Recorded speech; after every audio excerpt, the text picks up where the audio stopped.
Hi friends, ನಾನು ಇವತ್ತಿನ ವಿಡಿಯೋದಲ್ಲಿ ಭಾರತದ ರೈಲ್ವೆ ಸಾರಿಗೆ ಬಗ್ಗೆ ಹೇಳ್ತಾ ಇದ್ದೀನಿ.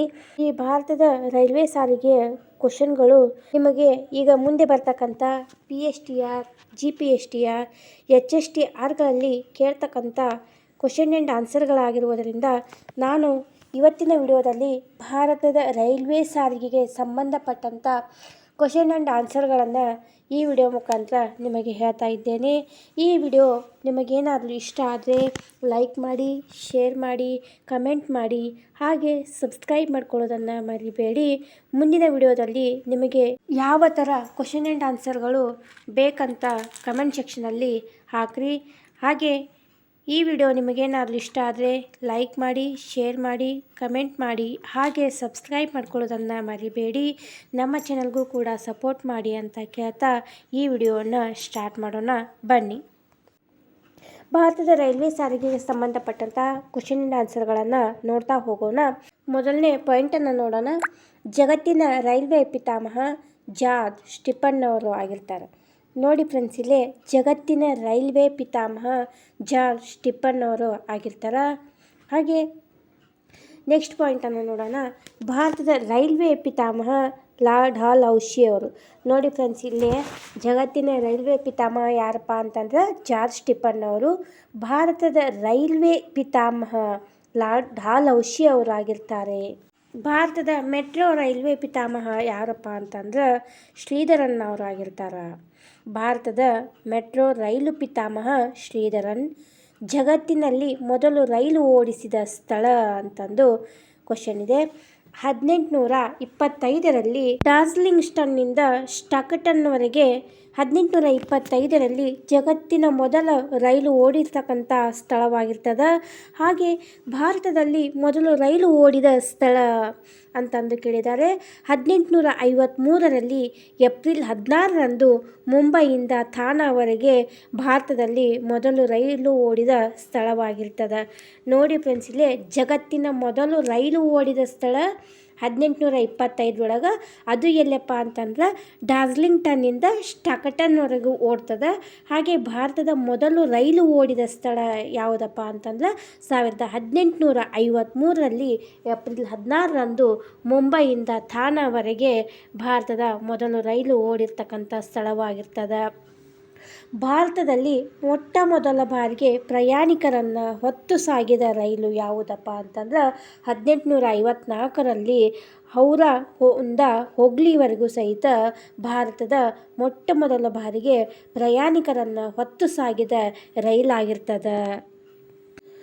ಉತ್ತರ ಭಾರತದ ಮೊಟ್ಟ ಮೊದಲು ರೈಲು ಎಲ್ಲಿಂದ ಎಲ್ಲಿವರೆಗೆ ಓಡ್ತದ ಅಂತಂದು ಕೇಳಿದ್ದಾರೆ. ಉತ್ತರ ಭಾರತದೊಳಗೆ ಮೊಟ್ಟ ಮೊದಲು ಓಡಿರ್ತಕ್ಕಂಥ ಸ್ಥಳ ಯಾವುದಪ್ಪ ಅಂತಂದ್ರೆ ಅಲಹಾಬಾದಿಂದ ಕಾನ್ಪುರದವರೆಗೆ 619 ಮೈಲಿ ಉತ್ತರ ಭಾರತದ ಮೊಟ್ಟ ಮೊದಲ ರೈಲು ಓಡ್ತದೆ. ಹಾಗೆ ದಕ್ಷಿಣ ಭಾರತದ ಮೊಟ್ಟ ಮೊದಲ ರೈಲು ತಮಿಳುನಾಡಿನ ವೇಸರವಾಡಿಯಿಂದ ಅರ್ಕಾಟ್ನವರೆಗೆ 1856ರಲ್ಲಿ 63 ಮೈಲಿಯಷ್ಟು ಓಡಿಸ್ತಾರೆ. ಹಾಗೆ ದೇಶದ ಮೊದಲು ಉಗಿಬಂಡಿ ರೈಲು ಸಂಚರಿಸಿದ್ದು ಅಂತ ಕ್ವಶನ್ ಇದೆ. ದೇಶದ ಮೊದಲು ಉಗಿಬಂಡಿ ರೈಲು ಓಡಿರ್ತಕ್ಕಂಥದ್ದು ಯಾವಾಗಪ್ಪ ಅಂತಂದ್ರೆ 1851ರೊಳಗೆ ಮೊದಲ ಉಗಿಬಂಡಿ ರೈಲು ಸಂಚರಿಸುತ್ತದೆ. ಹಾಗೆ ಕರ್ನಾಟಕದಲ್ಲಿ ಮೊಟ್ಟ ಮೊದಲ ರೈಲು ಸಂಚರಿಸಿದ್ದು ಯಾವಾಗ? ನೋಡಿಲ್ಲೇ ಕರ್ನಾಟಕದಲ್ಲಿ ಮೊಟ್ಟ ಮೊದಲ ರೈಲು ಸಂಚರಿಸಿರ್ತಕ್ಕಂಥ ಸ್ಥಳ ಯಾವುದಪ್ಪ ಅಂತಂದ್ರೆ 1864ರಲ್ಲಿ ಬೆಂಗಳೂರಿಂದ ಜೋಲಾರ್ಪೇಟೆವರೆಗೂ ಸಹಿತ ಕರ್ನಾಟಕದ ಮೊಟ್ಟ ಮೊದಲ ರೈಲು ಸಂಚರಿಸುತ್ತದೆ. ಹಾಗೆ ಭಾರತೀಯ ರೈಲು ಇಲಾಖೆಯನ್ನು ಸ್ಥಾಪಿಸಿದ್ದು, ಭಾರತೀಯ ರೈಲು ಇಲಾಖೆ ಯಾವಾಗ ಸ್ಥಾಪನೆ ಆಗ್ತದಪ್ಪ ಅಂತಂದ್ರೆ 1857ರಲ್ಲಿ ಭಾರತೀಯ ರೈಲು ಇಲಾಖೆ ಸ್ಥಾಪನೆಯಾಗುತ್ತದೆ. ಹಾಗೆ ಭಾರತೀಯ ರೈಲ್ವೆ ಮಂಡಳಿ ಸ್ಥಾಪಿಸಿದ್ದು ಯಾವಾಗ? ಭಾರತೀಯ ರೈಲ್ವೆ ಮಂಡಳಿ ಸ್ಥಾಪಿಸಿದ್ದು 1905ರಲ್ಲಿ. ಹಾಗೆ 1924 ಫೆಬ್ರವರಿ 24 ಭಾರತದ ಪ್ರತ್ಯೇಕ ರೈಲು ಬಜೆಟ್ ಮಂಡನೆ ಅಕ್ಬರ್ರವರ ಶಿಫಾರಸ್ಸಾಗಿರ್ತದೆ.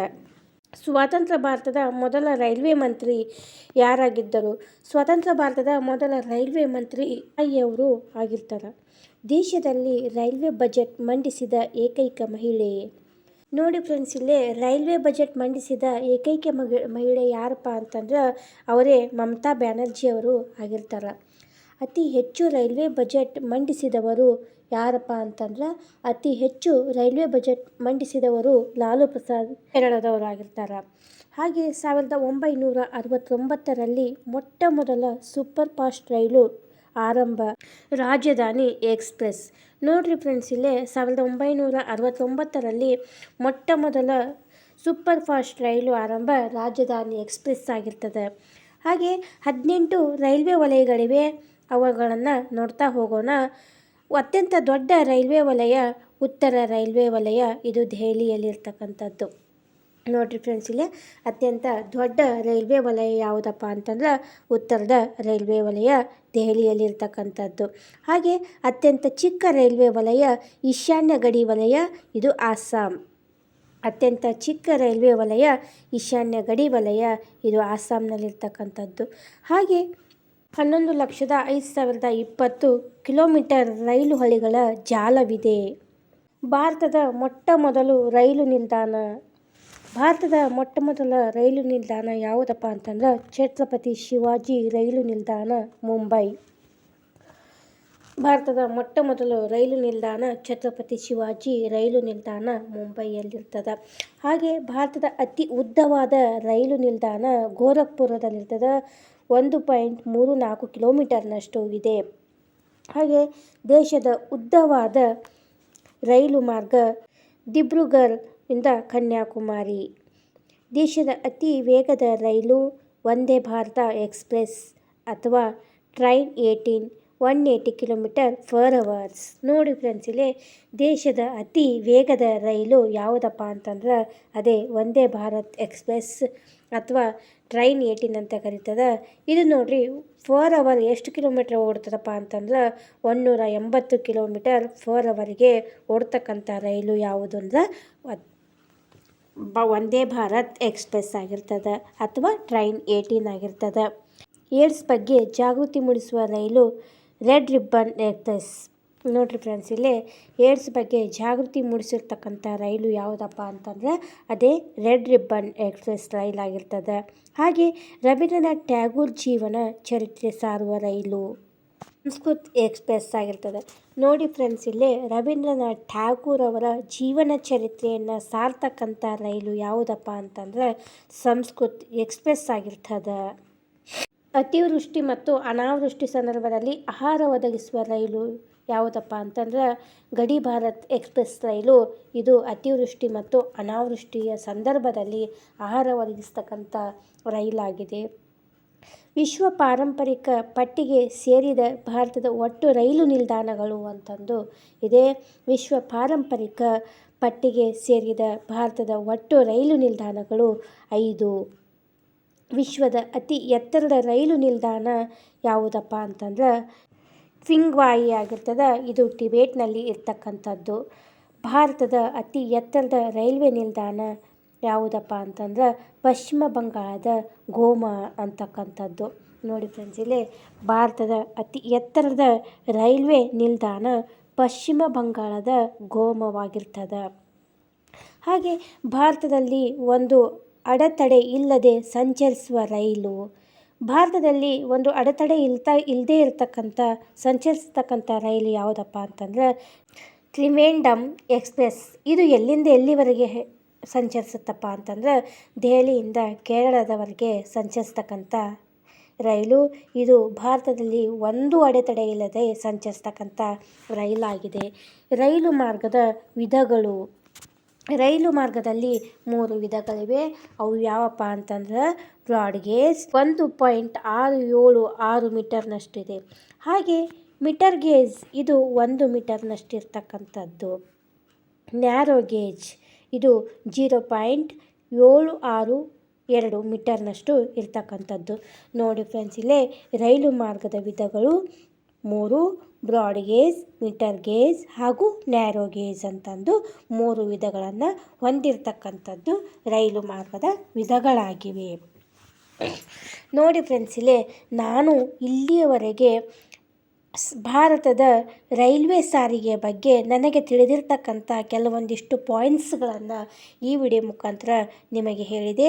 ಈ ವಿಡಿಯೋದಲ್ಲಿ ಬರ್ತಕ್ಕಂಥ ಪ್ರತಿಯೊಂದು ಪಾಯಿಂಟ್ಸ್ಗಳು ನಿಮ್ಮ PSTRಗಳಾಗಿರಲಿ, GPSTRಗಳಲ್ಲಾಗಿರಲಿ, HSTRಗಳಲ್ಲಿ ಬರ್ತಕ್ಕಂಥ ಪಾಯಿಂಟ್ಸ್ಗಳಾಗಿರುವುದರಿಂದ ನಾನು ಈ ವಿಡಿಯೋದಲ್ಲಿ ಭಾರತದ ಸಾರಿಗೆಯ ಬಗ್ಗೆ ನಿಮಗೆ ಹೇಳಿದೆ.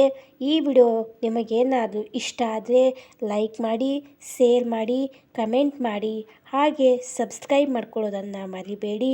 ನಮ್ಮ ಚಾನಲ್ಗೂ ಕೂಡ ಸಪೋರ್ಟ್ ಮಾಡಿ ಅಂತ ಕೇಳ್ತಾ ಈ ವಿಡಿಯೋವನ್ನು ಇಲ್ಲಿಗೆ ಮುಗಿಸ್ತಾ ಇದ್ದೇನೆ. ಮುಂದಿನ ವಿಡಿಯೋ ನಿಮಗೆ ಯಾವ ರೀತಿ ಬೇಕು ಅಂತ ಕಮೆಂಟ್ ಸೆಕ್ಷನ್ನಲ್ಲಿ ಹಾಕಿ, ನಾನು ಅದೇ ರೀತಿ ನಿಮಗೆ ವಿಡಿಯೋವನ್ನು ತರ್ತೇನೆ. ಈ ವಿಡಿಯೋ ಇಲ್ಲಿಗೆ ಮುಗಿಸ್ತಾ ಮುಂದಿನ ವಿಡಿಯೋದೊಂದಿಗೆ ಸಿಗೋಣ. ಧನ್ಯವಾದಗಳು.